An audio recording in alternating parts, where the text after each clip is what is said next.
Right. Do you all have something to write with? And something to write on? Okay. I want you to, this is a little trick I picked up from a book I read recently. It's not a trick. Although it probably will feel like one when we're done. I want you to draw a bicycle. And I don't mean a child's drawing of a bicycle. I want you to draw as accurately as you can. I don't care about shading or anything. But all the necessary components of a bicycle put together in the right order. Okay? And I'll give you a few hints. A bicycle has 2 wheels. Okay? And I need all the necessary components. You don't have to draw the nuts and the bolts. I'll give you another hint. It has a frame. There ought to be a handlebar somewhere on there. A seat. I mean, if you want to ride in comfort, you should have a seat, right? First person who thinks they have a more or less, we're not looking for an engineering drawing, a more or less functioning picture of a bicycle, and is brave enough, just raise your hand. Are you really brave enough? That was pretty fast.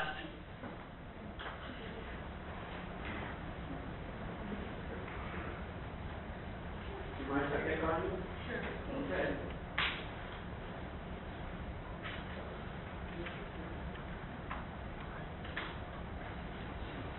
Let me just clarify something, so I don't pick on you unnecessarily. No, I'm not going to ask for clarification. I notice here that she put on the little handle for the ringy bell on the handlebar. All right. You cannot see this because it's rather small. And tell me if I've made a mistake here and misjudged your drawing. Okay? She has 2 wheels. She has a seat. She has a frame, more or less, and a handlebar. You can see the little bell up there. You were very smart. You put spokes on the tires. That's a necessary part of a bicycle that a lot of people leave off. Without spokes, you just have 2 hoops, right? You don't go anyplace. And I think you put pedals on there. Is that pedals? Now, she also drew the chain. I want to know how many of you did this. And she connected the chain from the hub of the front wheel to the hub of the back wheel. And the pedals are there in the middle. That's good. Now, how many of you did that? How many of you drew the chain? Good for you. How many of you drew spokes on the wheels? Good. How many of you connected the chain from the front wheel to the back wheel? Be honest. Another one? 2 honest people? That's the second try. Okay, so now that we see this honest error, thank you for letting me pick on you. Where does the chain connect on a bicycle? Right. From the sprocket that's attached to the pedals to the back wheel, generally speaking, on most bicycles. Now, have you ridden a bicycle before? Yes. Have you owned a bicycle in your... Yes. If I brought in a bicycle right now, could you probably ride it out in the parking lot without falling down?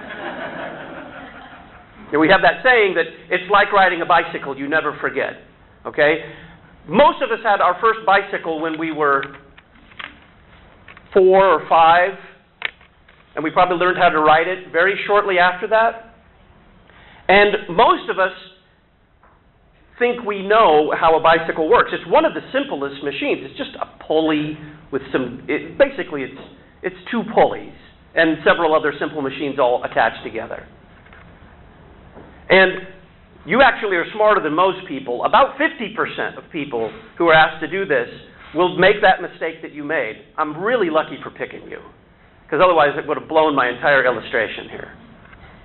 And they attach the chain from the front wheel to the back wheel, which is an innovative idea in bicycle design, but doesn't get you any place at all. You cannot move the bicycle that way. You have to have some way of transferring the motion of your legs to the back wheel to move you forward. Now, is it because you think that bicycles are constructed that way? No. And if I brought up a bicycle for you to look at, you would immediately see what you did wrong. But it illustrates something, and so don't feel bad. You're with 50% of the population. And just think about the other 50% that doesn't even include the chain or spokes on the wheels. It illustrates something that I think is rampant in the church today. And my name for it is the illusion of knowledge. You feel like you know something. You think you know something. But if you begin to scratch the surface of your so-called knowledge, you realize you don't. You don't know what it is you think you know. We do this all the time in language. We use words that if asked, we can use them in sentences, but if asked to define them in any real way, we can't. I talk for a living. I'm a radio talk show host, and I find myself on the air quite often using words and then immediately thinking to myself, did I use that correctly? Because if I didn't, someone is going to correct me. So I have in front of me my little computer, and I just enter it into the dictionary to double-check myself. And most of the time, I've used the word correctly, but it's not because I could define the word.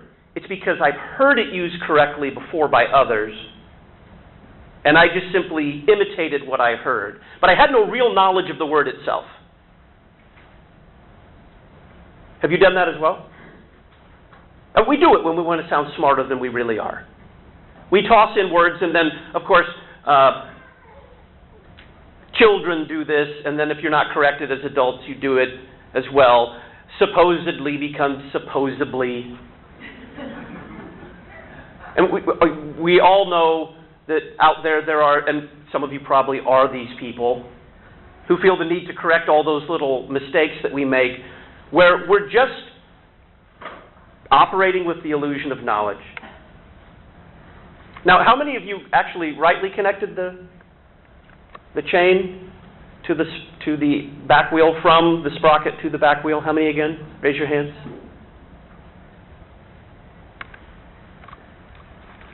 And I'm not saying that we don't know how bicycles work or that we couldn't ride one, but there's a big difference between thinking you know something and really knowing something. Pastors are the worst on this. Because pastors are expected to know things. And I've noticed nowadays, it's not just the illusion of knowledge. Pastors are expected to know things. They're expected to be somewhat expert in their field. That should be theology. And then pastors begin to believe that because they're approached as expert in their field, it kind of makes them expert in any field. So, and this, I won't name him. He is a regular guest on my program, though. And I like to joke that, whatever book he last read, he has become the world's foremost expert on that subject. It doesn't make any difference. You know what book he just read because you can see him on Facebook speaking with expertise and absolute knowledge on that subject because he read a book about it.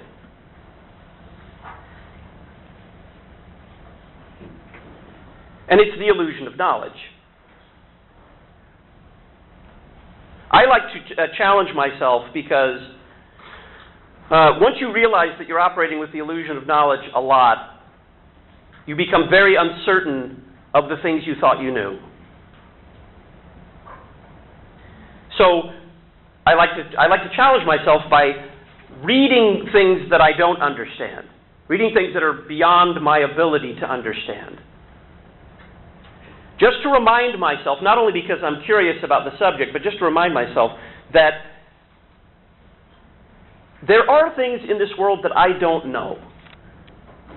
There are things in this world that even if I applied myself diligently, went back to school, got another degree, got advanced degrees, I probably still wouldn't understand. And it's not that I'm not intelligent enough to know these things. It's that there's a body of knowledge out there, many bodies of knowledge out there, that I will never master. And it's not that I shouldn't try, but I will never master them. Actually, it goes beautifully to something that Dr. Veith talks about a lot, and that is vocation. If pastors would realize that it's not their vocation to be the expert on the latest book that they read, and stick to their vocation, stick to their specialty, they might find themselves not having to operate with the illusion of knowledge as often as they do, and just kind of, to be quite honest, BSing their way through it. You don't want your pastor BSing his way through anything. Truth is truth. Truth is valuable in and of itself. The truth of God's Word especially so. But all truth. And C.F.W. Walther was the first president and one of the founders of the Lutheran Church Missouri Synod, was the one who was wise enough to remind us that when he wrote this little pamphlet called The Sheep Judge Their Shepherd, that it is the lay people that should be the BS detectors for their pastors, in their sermons, in their preaching, in their teaching. They should be listening carefully. Not questioning everything he says, and certainly not questioning what he has to say when it comes from the Word of God, but listening for the truth. And when the pastor didn't speak the truth, whether it be from the Word of God or from something else, calling him on it. Richard Feynman, he's a theoretical physicist. That's one of those subjects that I like to read to keep myself humble. And the more I read it, the more I realize not only do I not understand it, but most of the people who write books about it don't understand it.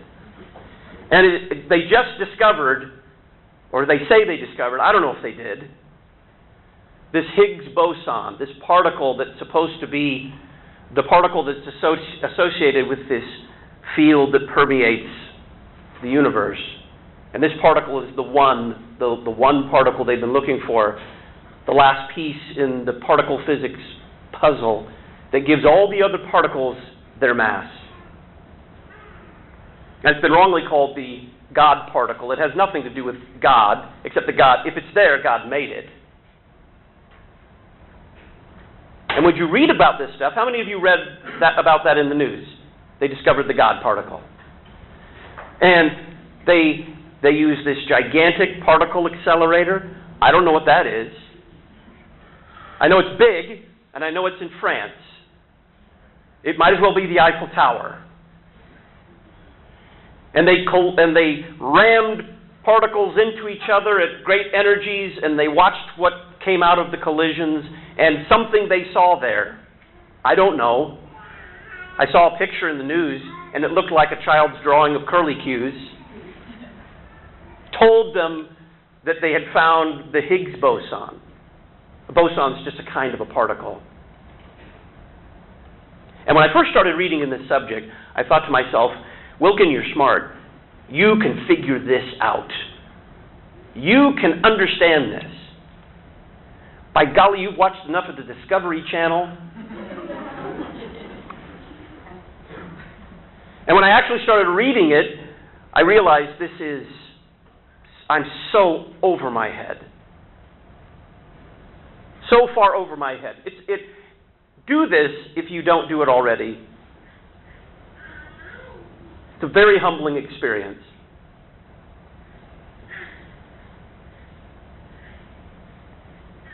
Richard Feynman, who's this theoretical physicist, says if you can't reduce it to a freshman lecture, whatever it is you're teaching or whatever it is you know, then you don't understand it well enough. It's a quote that's often attributed to Einstein. If you can't explain it to your grandmother, then you don't understand it well enough. Pastors, raise your hands. How many are here? Okay, a fair number of you guys.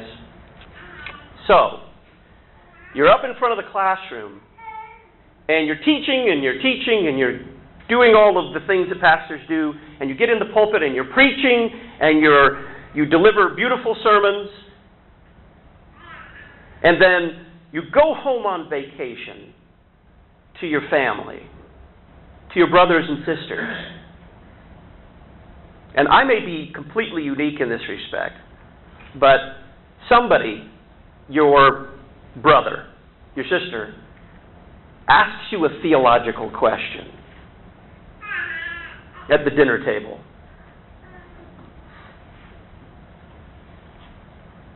What is your gut reaction at that moment?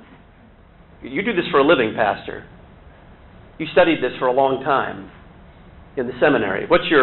Maybe I'm weird. What's your initial reaction? Any pastor here? They want you to explain something. Something you explained 100 times in Bible class. Anybody? Okay, maybe I'm weird. I don't want to talk about it. I will talk with them about football. I'll talk with them about baseball. I don't talk with my family about politics. I'll talk with them about anything. But my chosen field of expertise, upon which I could stand up in front of a classroom and teach for hours, and stand in the pulpit and preach for hours. When someone asks, what is this Lord's Supper stuff you guys talk about? My first reaction is, don't bring that up. And then my second reaction is, we're having a lovely meal and you have to bring up the Lord's Supper. Come on.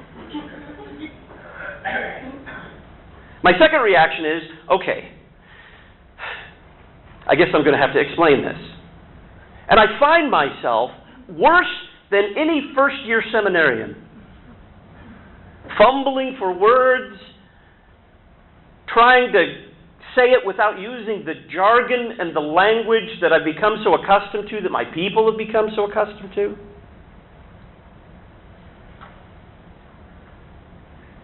And I start to think to myself, do I really understand this? Do I really know this? Or is this just another big patch of the illusion of knowledge in my life? I can lapse into the dogmatic explanation with all of the proper language in Latin and Greek verbs and things like that. But I can't explain it to my brother sitting at the dinner table in language that he can understand. Now, pastors, you've had that experience. Are your families that smart? See, most of my family isn't really Lutheran anymore. And what they did learn, they've kind of forgotten. Now, how many of you had experience like that, where it is your subject, but when you have to explain it to someone who doesn't know your subject, or who doesn't have the textbook in front of them, you have a really hard time explaining something you thought you knew? And you sound like an idiot when you try to explain it. So if you can't reduce it to a freshman lecture, then you don't understand it well enough. Now, the subject here is, what does Lutheran education need to teach about the gospel? And educators are concerned with knowledge and with skill. But I think what we need to do is first recognize the illusion of knowledge that we all operate with in our lives every day. And because we are lovers of truth, and because an illusion of knowledge isn't really knowledge, it's just being able to pass for smart at a party, to use the right language but never be pressed to explain it. We really owe the people that we teach much better than that. And the subjects that we do know, we owe those whom we teach the ability to explain it in a way that you don't have to be an expert to understand. How many of you teach little children? Well, you have to explain things in very simple terms, don't you? They don't have the vocabulary. They don't have the lexicon. They don't have the definitions rolling around in their head. Everything is new to them. You cannot operate with a little child with an illusion of knowledge. You can't BS them. Well, you can, but you're not going to teach them anything. How many of you ever saw the musical You're a Good Man, Charlie Brown? It's a great musical. My wife has played in that musical a couple times, and the character that she's played is Lucy, which it is so casting against type. My wife is not Lucy. She's the opposite of Lucy. And there's a scene in that play where I think it's called The Facts of Life or something like that, where she's going around telling Linus, her little brother, all about the world around them. And she says, look over there, this is a fir tree. We call it a fir tree because it gives us fur. Fur coats in the wintertime. And look at that bird, it's called an eagle. But when it's little, it has another name, a sparrow. And at Christmas and Thanksgiving, we eat them. And look down there, those tiny little black things, those are ants, and they make the grass grow. They tug and tug on each little blade of grass to make it grow. And the whole song ends with Lucy telling Linus about the snow. Do you remember this from the Peanuts comic strip? The snow comes up, Charlie Brown. It comes up out of the ground like the flowers in the grass, and then the wind blows it around and makes it look like it's coming down. That the snow comes up. That's the illusion of knowledge. It's an explanation for things, but it's not the explanation for things. There's another thing that is as dangerous as the illusion of knowledge, and that is, and I've already touched upon it, that is what I'll call it the wall of superior knowledge. That's what I run into when I'm sitting at the dinner table with my family and my brother asks me to explain the Lord's Supper. And if I were asked to explain that in a seminary classroom or a Bible class, I could launch into it. But when I realize he doesn't share my lexicon, my language, my presuppositions, he doesn't even know the passages.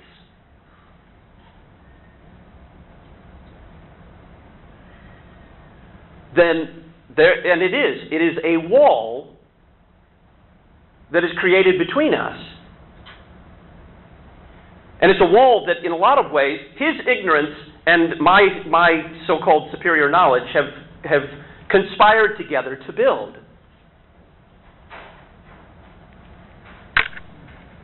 And it's fatal. It's absolutely fatal to teaching. We've all had teachers like that where they know their subject. There's no question about that. And they can communicate the subject in the language of the subject, but they can't teach it. Do you know what I'm talking about? And I'll speak again for pastors. I think a lot of times this is exactly the position we put ourselves in.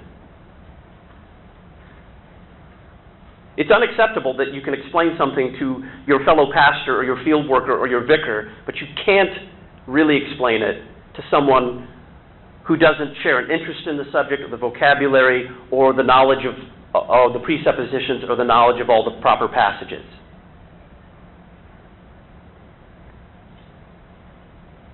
I didn't realize this until I started hosting a radio program, and my producer, who is a layman, a very well-read and theologically astute layman, he did what producers do. Here's Wilken behind the microphone going on and on, using all sorts of words. And this was really painful for about 2 years when I first started doing the radio program, until he just beat it out of me. And we communicate with one another. Really, it's one-way communication. He communicates with me via a little, it's basically instant messaging. And his job is to listen to the show and listen to what I'm saying as someone really who's never listened to this show before. And his job is to be the listener and then to criticize everything I'm saying. And how I'm saying it, and the biggest one is defining terms. So I would use a word, and he would type that word on the screen with a bunch of, in his fashion, 15 question marks following it. Essentially saying to me, I don't know what that word means. He knows what the word means. But he's telling me, your listener doesn't know what that word means. And he would come in during the breaks. At first he was polite, and then that was when I used to wear a collar on the air. And I realized once I took the collar off, he stopped being polite. And people don't realize this is how even a Christian radio show works. When the microphone is turned off and you can't hear what's going on anymore, if you could, you'd hear the producer yelling at the host. And pardon me? Leave it out. It wouldn't be a Christian radio station anymore. And so he simply, now his goal there is not to destroy my ego, which he did in the first couple months of doing the show. I would go home with such a headache. I would go home thinking to myself, oh my goodness.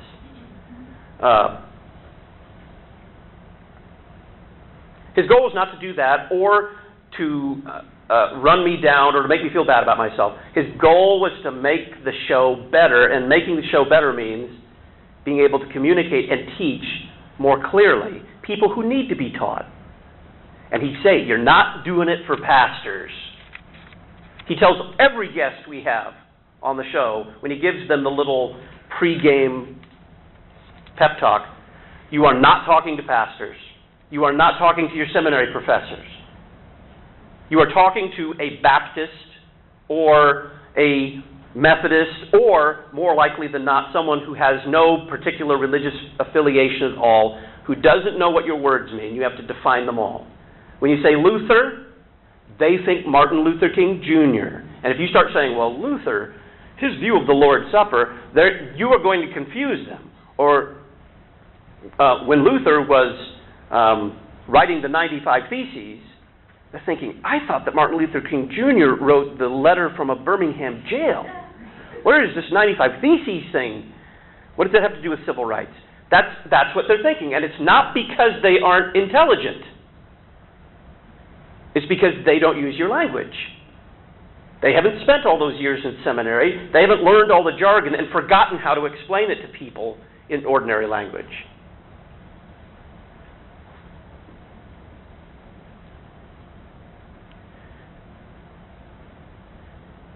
And still to this day, I've been doing it for 15 years, I believe. Still to this day, every day, he's still typing all that stuff on the screen.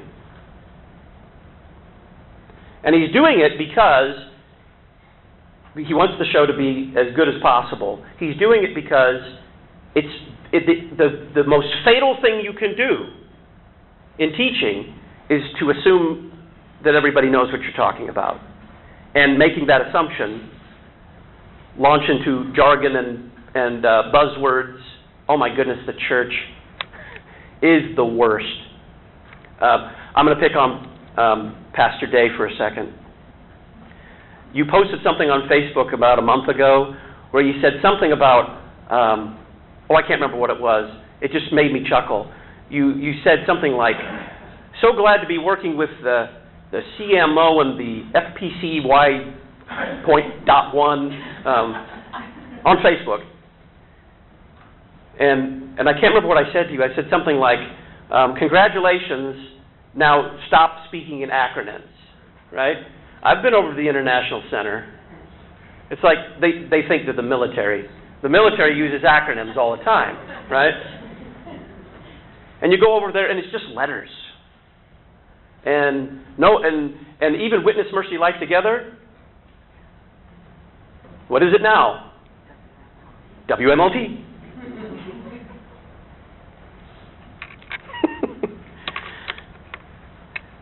It's fatal to learning. It's fatal to preaching. It's fatal to teaching.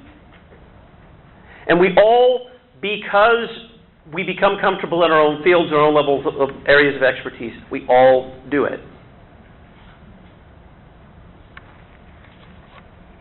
The church of all places ought to be somewhere where when you walk in, there is a learning curve. There is a tremendous learning curve. But we as Christians who know all the words, all the language, even something like the word gospel. What does Lutheran education need to teach about the gospel? There's at least 3 buzzwords in there, right? Lutheran, education, and gospel. There is a learning curve. The church growth experts are wrong. We don't take the body of Christian doctrine, of knowledge, and the content of the faith and mash it down to the level of the guy walking in off the street. We don't do that. That destroys the Christian faith.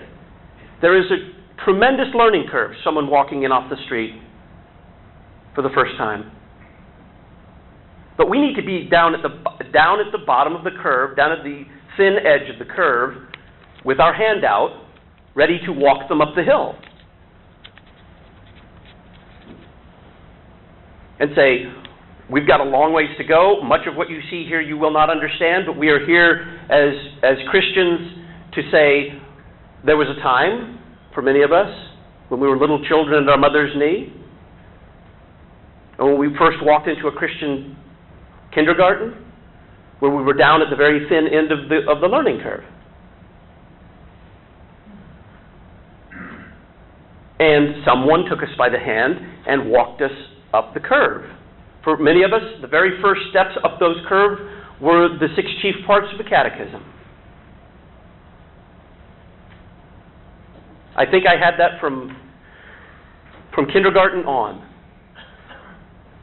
It was my least favorite part of the day, except for when, at lunchtime, they ran out of chocolate milk, and I had to drink white milk. I do want to know from you Lutheran teachers, why, when you run out of chocolate milk, do you make the kids drink the white milk? Why? Do they still do that? No? I would rather recite the catechism than drink regular milk. And I'm old enough to remember the day when you had to drink your milk before you could go to recess, and it was very regimented. It wasn't just little Wilken had to drink his milk before he went to recess. If little Wilken didn't empty his milk carton, the rest of the class was punished for his inability to tolerate lactose.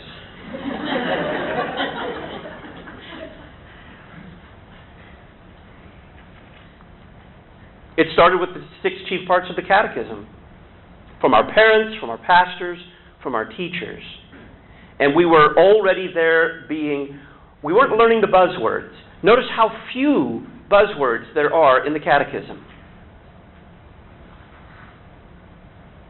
And those that are there, even those that we find the vocabulary of Scripture, Luther is kind enough to explain in this tremendously simple way, so that he can say with utmost confidence at the top of the catechism, each section, as the head of the house ought to teach his household.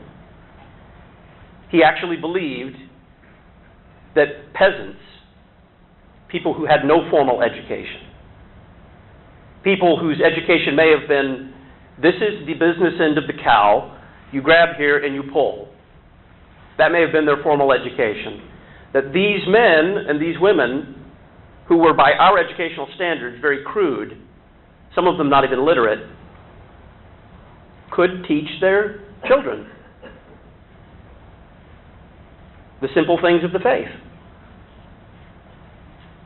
And he broke it down into 6 chief parts. And he was rather rigorous about it.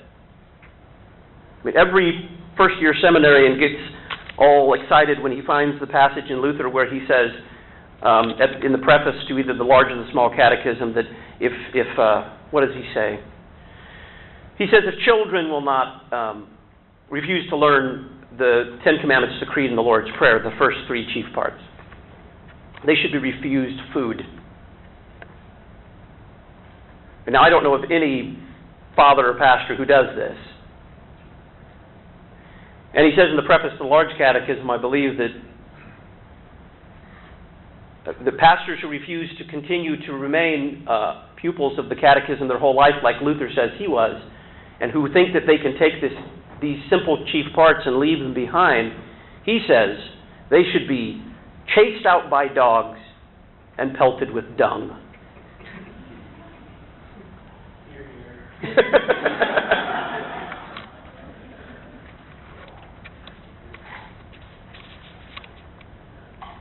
One more preliminary thought, and then I'll launch into what will take the rest of this and then this afternoon's presentation.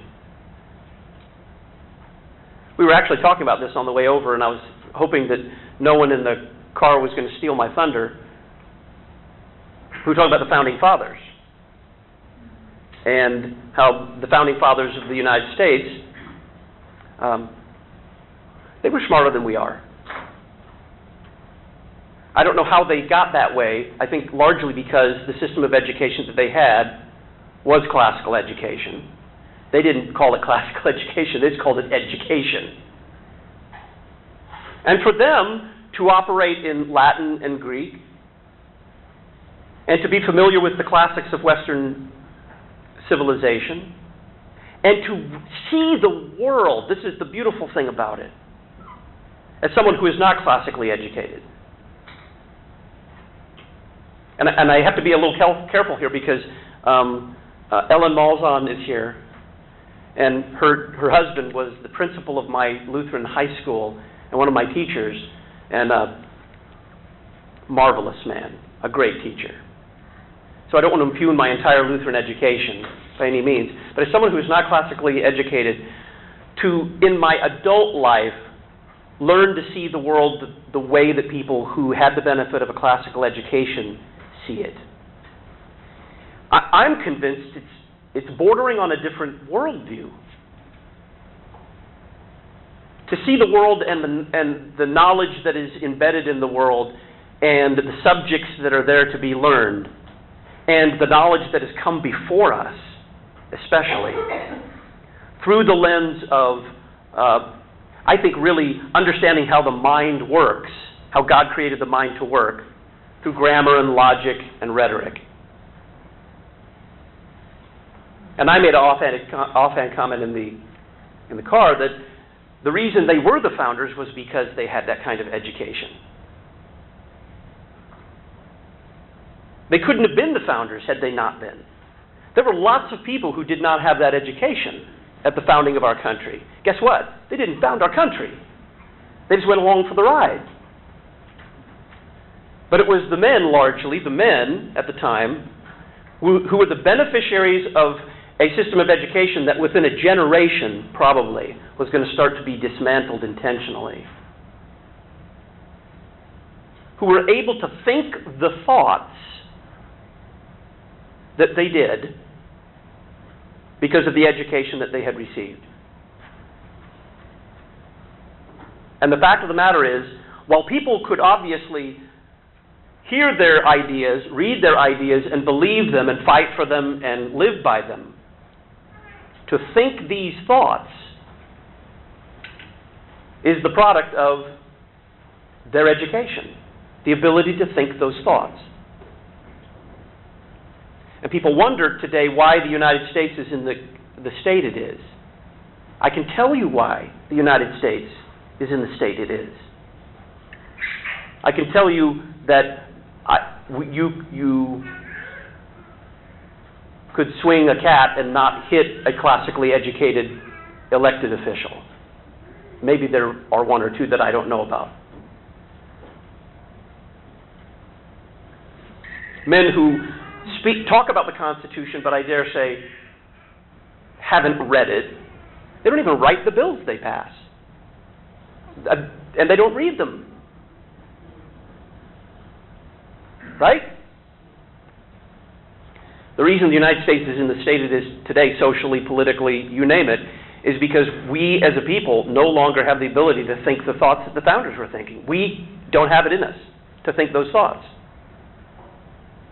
When they said liberty, they didn't think, keep your hands off my guns and leave me and my woman alone. They didn't think that.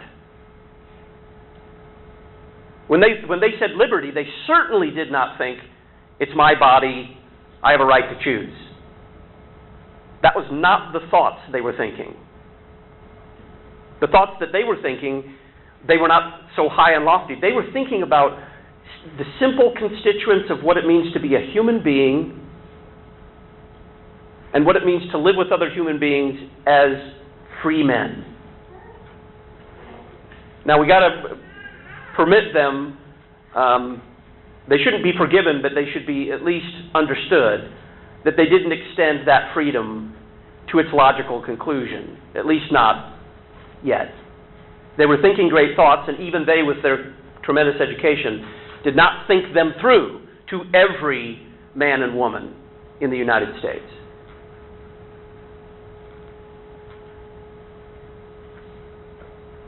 Why were the reformers who they were?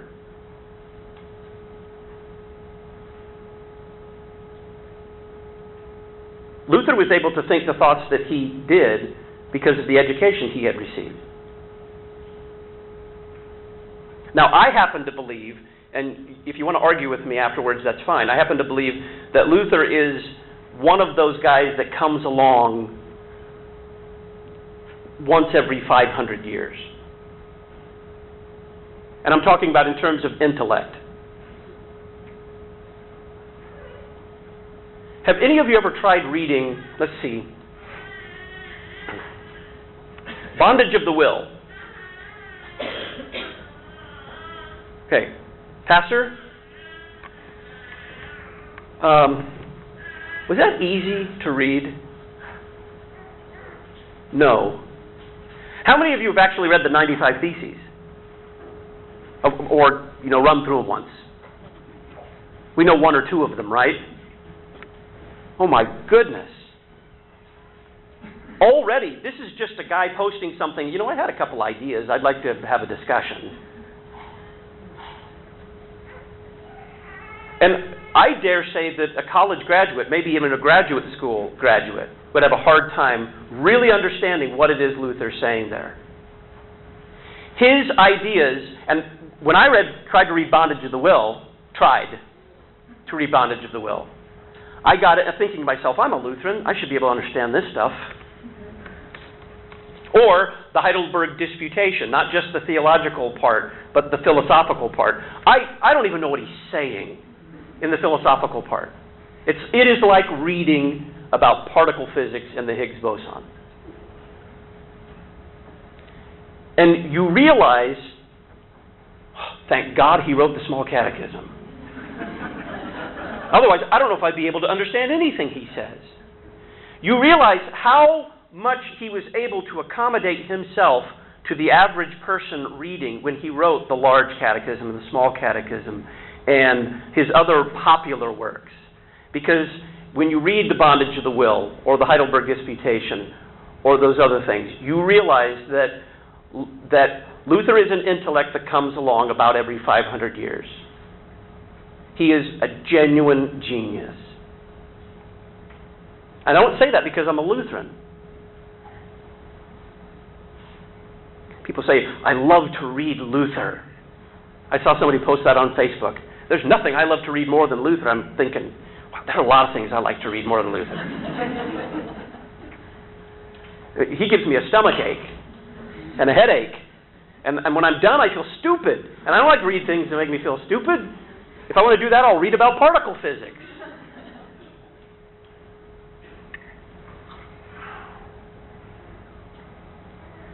And I realize that as a Lutheran pastor who's been educated from K through the end of the alphabet in Lutheran schools,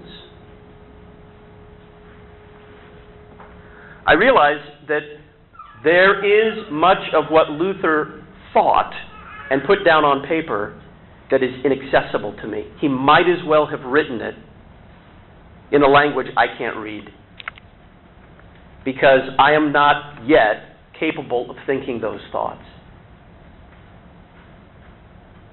I do not have the benefit of the education that he had. And I'm not talking about the amount of education. I'm talking about the way he was educated.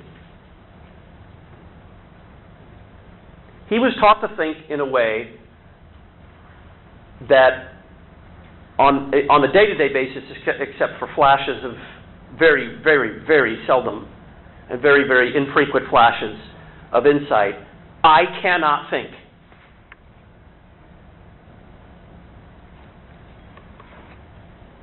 And yet this is a guy who can also write the 6 chief parts of the catechism that are to be taught to little tiny children. And it has proven itself for almost 500 years. And I dare say it's only because of the classical education that he was the beneficiary of, that he could do both. He can dispute with Erasmus and just run circles around the smartest man alive in Western Europe. If you do read his disputations with Erasmus, who was the smartest man alive in Western Europe until Luther, he just takes him apart.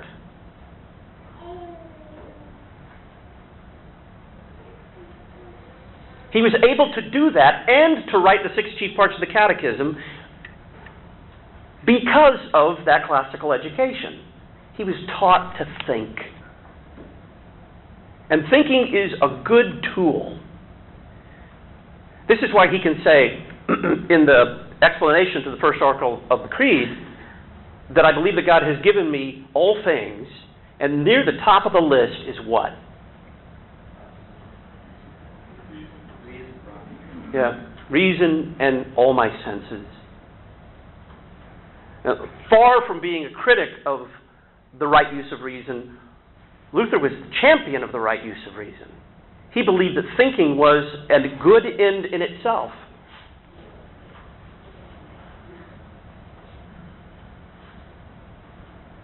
I dare say he thought it was necessary to doing good theology, necessary for the life of the church, necessary for the preaching of the gospel.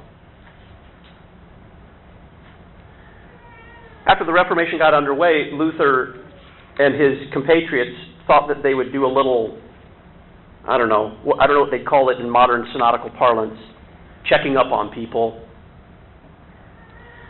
So,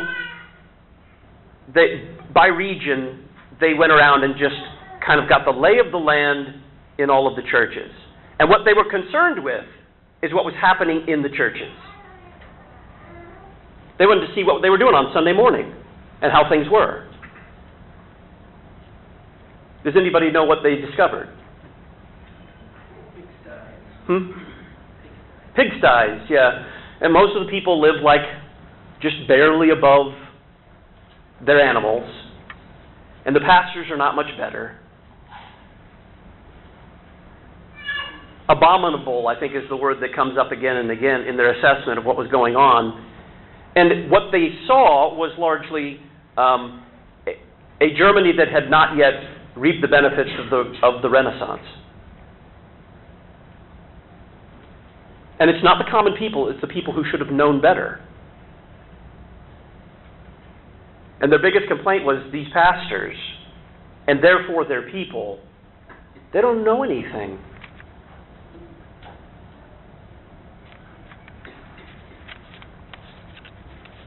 And this is part of the reason why Luther set about writing the catechisms. Remedial education in the simplest of things. So simple that if a child doesn't know it, they ought to go to bed without their supper. And then Luther writes And yet I, a doctor, learned man, who's able to sit in a lecture hall and lecture on any book of the Bible, even I remain a pupil of this catechism my entire life. I never stop, and this is my favorite line, I use it so often. We can never stop learning what God is never finished teaching. Now, if God is teaching, then we as pupils ought to be thinking about what He's teaching.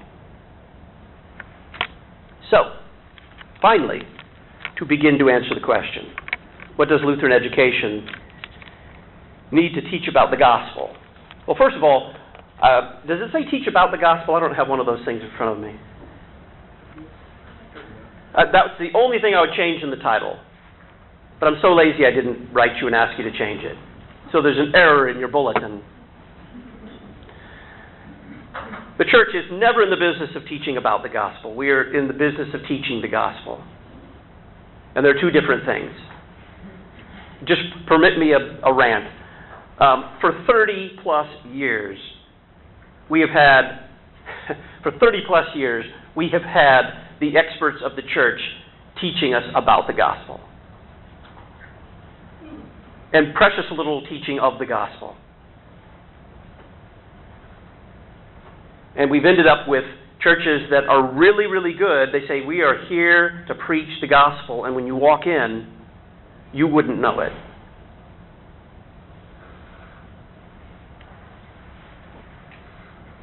The first thing that Lutheran education ought to teach with respect to the gospel is that the gospel is historical. If you're making a list, there are three things: historical, textual, and then finally personal. How am I doing on time, Dr. Hine? Good. The gospel is history. It's narrative. It matters that the events that we call the gospel, that we pack into that one term, it matters that they actually occurred in time, in certain places, and their occurrence is rooted and unable to be removed from history. That matters. The gospel isn't a message of God's love or God loves you anyway. I passed Joel Osteen's church when I was taking the taxi to the hotel last night. And that's Joel Osteen's gospel. Talk about thoughts that could not be thunk by someone who is properly educated. His gospel is God loves you anyway. It's a gospel that doesn't need Jesus. It just needs a God who loves you anyway. Who used to play there? The Rockets? Houston Rockets? They decided to lease the place because they were running out of space, and they still do multiple services every week to the tune of what I think the last count was that I heard in the news was 44,000 a week. And it makes you feel good. I've been there. I went there one Sunday morning when everybody was at the last synodical convention doing whatever people do on Sunday morning at synodical conventions. I went with my producer down to Lakewood just to see for myself. And actually, Joel and Victoria were out of town. I don't know where they were. And I was really disappointed because I really wanted to see it for myself. And instead, their praise band leader preached. And to my great, I was so, this is how wicked I am. I was so wanting to be proven right that I was thinking, he preached the gospel, and I was kind of disappointed. Darn it! Because I was really ready to go back and tell a story of on the air about going there, and I didn't hear anything about Jesus, and God is so good at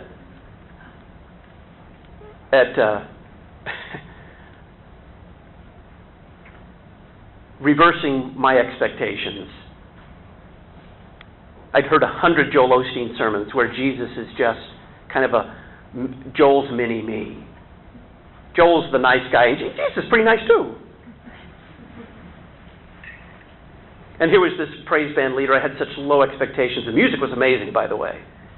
I mean, world-class kind of music. They spare no expense.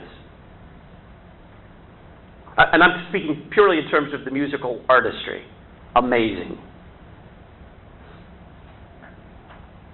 And he got up and he preached the gospel. Beautiful, bloody gospel. Jesus on the cross for you gospel.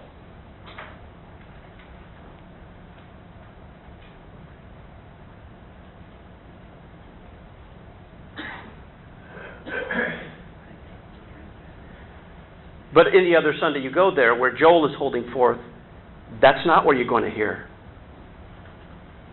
It's a terrible tragedy. You will hear God loves you anyway.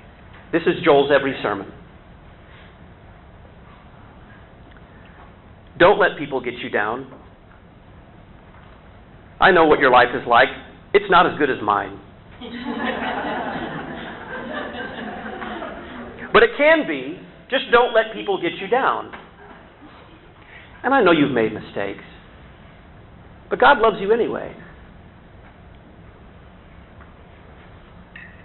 And if you just have the right attitude, this is actually a quote. If you just have the right attitude, then God is going to take you places you never imagined. And that's a gospel that requires no cross, no blood, no Jesus, no sacrifice whatsoever. And it's why he has 43,000 people in his church every week. It is a gospel that has been uprooted from history, and therefore uprooted from Jesus himself. Jesus is a man of history. I always struggle with this. Do you ever do this, pastors? Whether to refer to Jesus in the past or the present tense? Because we generally refer to people in the past tense who are dead.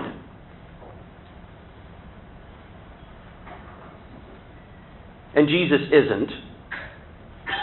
So my first inclination is always to refer to Jesus in the present tense. But there's a danger there too, which is it could give the impression that Jesus is uprooted from history.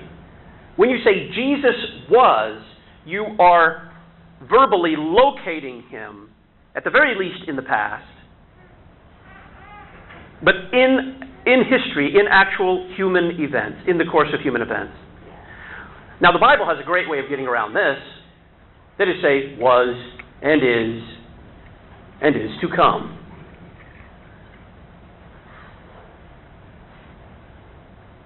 But the gospel is, the first thing that we need to be teaching is that the gospel is history. The death of Jesus on the cross is the center of human history. History has a beginning, and a center, and an end. It does. It is marching forward according to God's purpose. And at the fulcrum of human events, at the fulcrum of history, when God closes the book, finally, that red marker at the center of the book is going to be the death of Jesus on the cross. That's the purpose of human history. It's what everything is marching toward, and it's what everything is looking back at. We just do, the church marches this way. Here's the cross. In the Old Testament, the church marches this way, and then in the New Testament, the church marches this way. Our eyes always on the center of history. It is history. Now, when we come back in the afternoon, I'm going to deal with history a little bit more and the fact that the gospel is textual and personal. But it's a two-edged sword. History can be rightly understood. It can be misunderstood. Yep. Todd, yes. You started 15 minutes late. Now, God knew that would happen. If everybody looks at their schedule, they will notice that 15 minutes is not allotted for in the schedule. It's yours. Oh, thank you. You've got 15 more minutes. Well, then let me finish this thought, and then I'll take any questions at this pausing point. Here's the danger of, and this is a tension that we have to hang on to. Here's the wrong way of understanding the gospel as history. The wrong way of understanding the gospel as history is to say that it's history in the same sense that every other event of history is history.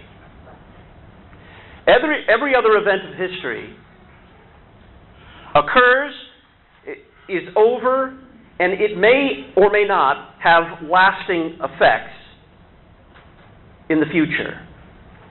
But it is rooted in its time, in its place, in its circumstances, and can never really, truly be accessed again. This is why we have museums. Because we do have a desire to access history. We have a desire to go back and see, to touch things that were, in order to get in touch with that history. It's a compelling desire. It's why we have museums. It's why you have pictures on your wall of your loved ones. It's why Graceland makes a flubberty-jillion dollars every year. I mean, my dream is, if I ever make it in this world, is to buy Graceland and live there. That's what I want to do. Shut the place down and live there. I won't change a thing. Eat peanut butter and banana sandwiches.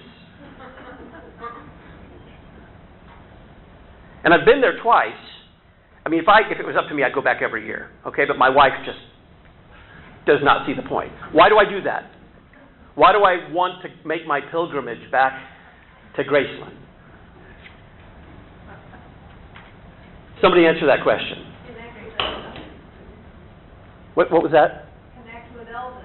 Yeah, there's something happened there with this person that I find so fascinating. And he sat there, and he ate there, and he slept there, and he died there.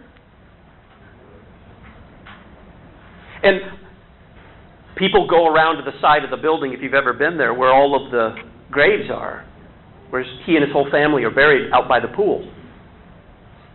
And it's weird. That's the other reason I go, is it's just weird. And I want to go upstairs behind the blue curtain. That's where I want to go. I want to go up and see where the king slept. I want to see the old television. I want to see the bathroom. Because there's a compelling desire in us to touch, to stay in contact with things in the past. But you can't.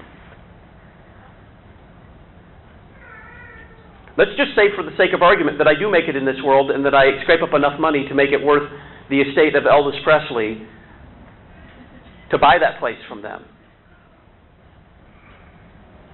And I take the Wilken family and I say, folks, we're moving to Memphis.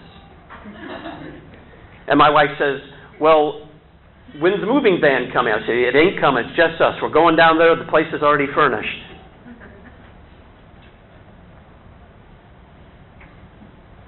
And you know, Todd and Maria and Solomon, my daughter's already married and moved away. They set up housekeeping in Graceland. I closed the place, shut the gate, move in.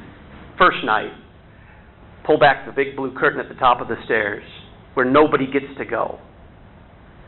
Go in there, open the bedroom door, and there's Elvis's bed all laid out. I don't know, I think it's like crushed purple velvet or something.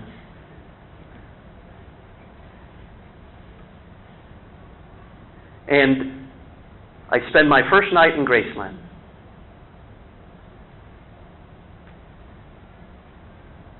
And I can guarantee you it would be a huge disappointment. I could have Elvis music piped through the place. I could go through the basement, look at stuff that they may not have found, go rummaging around. I mean, I could even try and get tangible evidence of, I could like try and get his fingerprints off of something or see if I could find some DNA. It's done. It's over with. There's no going back. And I could stand outside and stand over his grave. That's not going to get me any closer. The gospel is historical in a way that no other historical event is historical.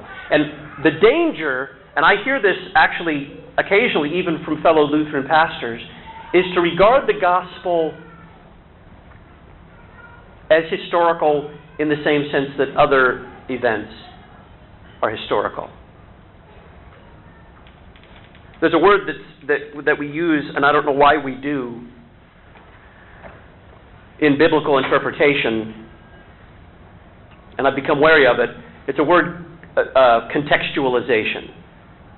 And I've become concerned about it, because it's shorthand for a method of reading the Bible that says, well, you know, the Bible was true, and you're already off on the wrong foot when you use the past tense there. The Bible was true in its context.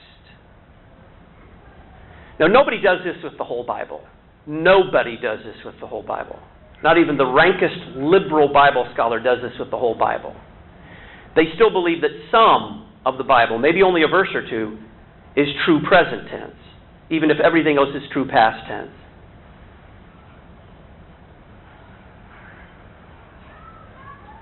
The Bible was true in its context, for its people, its culture, its time. Now that's treating the Bible like a book of, like any other book of history. Okay, Abraham Lincoln was president of the United States. That can't be changed. But he was president. That statement is true only in a historical sense. If I said Abraham Lincoln is president of the United States, I would have to either be insane or speaking as someone in that unique context during his term of office. And a statement that can only be true then and there, but cannot be true today. And to speak of the events of the New Testament as true past tense, they were true. But today, different context, different time, different place. Oh, that's adorable. Sorry, there's a little kid pressing his face up against the glass over there. I am so ready to be a grandpa. My goodness. To speak of it that way is to completely hollow out the gospel. And the first thing that goes in liberal Christianity is that sense that the gospel is true. It is history.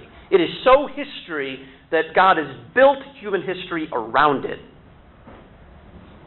That the death and resurrection of Jesus is so true, it is a kind of true that is not only past tense and present tense, but it's also future tense as well. But remember that this is the caveat on that. It is not a gospel picked up out of history floating around among us today. It is a gospel that is past tense. It did happen. What makes it different from the rest of history is the fact that it happened, the fact that it was, is still accessible to us today. Just every bit as much as had you been standing at the foot of the cross. And every bit as much as if you had been standing there watching his blood drain out of his body. Hearing him breathe his last. Witnessing those hours of agony. That's history. But that is history that, because of that man who occupies history there, Jesus Christ, He makes accessible to us today. But it's not one without the other. It's always both together.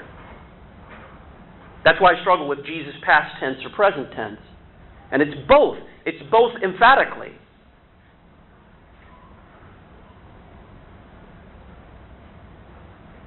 It's something that can be known. That's the apologetic emphasis here. Because a lot of what Christians think about when they think about Jesus dying on the cross is, that is an event that happened, but it can't be examined. Well, yes, it can. It's history. It can be examined just like every other event of history can be examined. Granted, there's not a lot left to examine.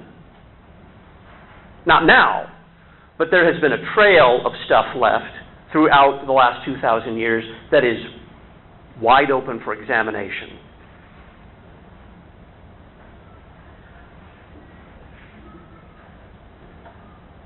But we never take this gospel and contextualize it as though history means it's past and it's done.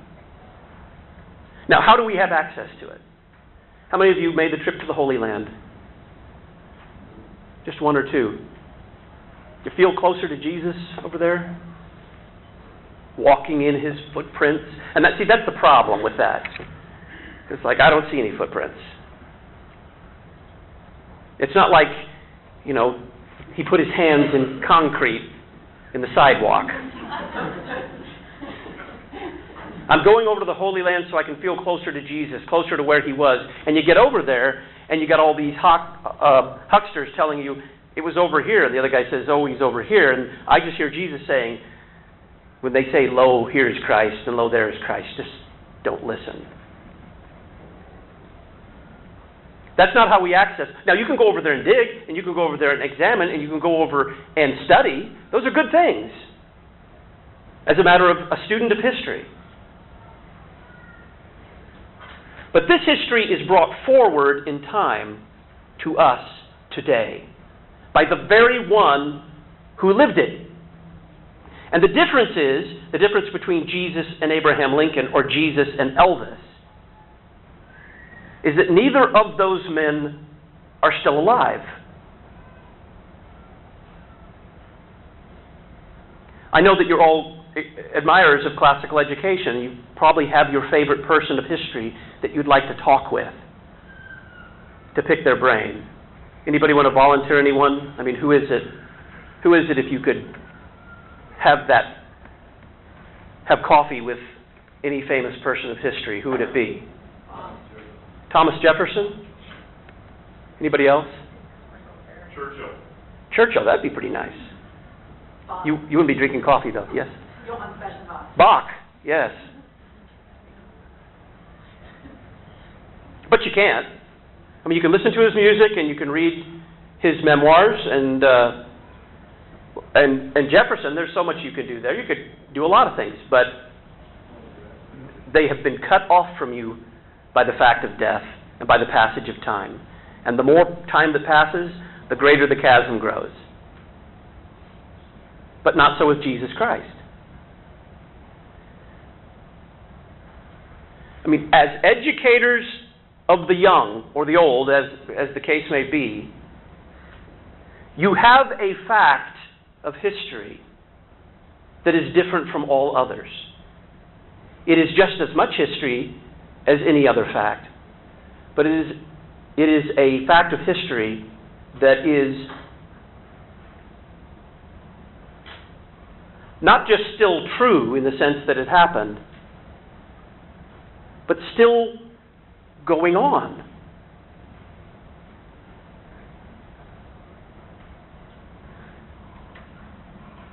The one who lived it and died it and lives it again is in this gospel. We'll get to that when we talk about the gospel being personal. In the preaching and the teaching of the gospel, the pivotal event in human history is brought forward. It's not just remembered.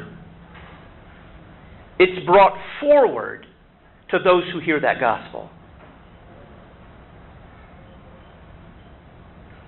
So much so that Paul can say that, present tense, I'm not ashamed of the gospel, and he writes these words probably 30 years after the events. It is the power of God unto salvation for everyone who believes. And he's talking about those events that he would preach and teach and argue wherever he went. It wasn't God loves you anyway. It was Jesus died for you and he rose again. And he says that has a power to save. The power to save is not in that it's a unique piece of human history because people don't die and rise again every day. The power to save is in the person who did it.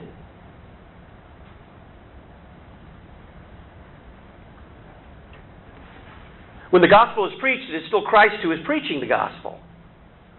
He's the one who's recounting history. He's the one who is saying, this message that saves sinners saves you. And it's no less real than had you stood under the flowing blood of the cross.